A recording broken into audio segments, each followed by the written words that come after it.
பின்னாலே புண்டாட்டி மூடக்கூடாது, அடி ஓடக்கூடாது, முக்காடு போடக்கூடாது. புரியுதாடி?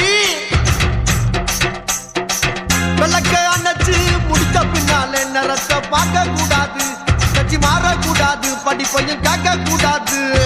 உன்னைக்குத்தான் பால் கொடுத்த ராத்திரி, அந்த பூனைதானா ஒம்புருஜ சுந்தரி. முதராத்திரி முடிஞ்சு வந்து எல்லாம் தண்ணீரில் குளிச்சாங்கடி. முதராத்திரி முடிஞ்சு வந்து நான் கண்ணீரில் குளிச்சேடி. பாடி பொட்ட புள்ள வெளியே என் வாலிபத்தை நோகடிச்ச கிளியே. பாடி பொட்ட புள்ள வெளியே என் வாலிபத்தை நோகடிச்ச கிளியே.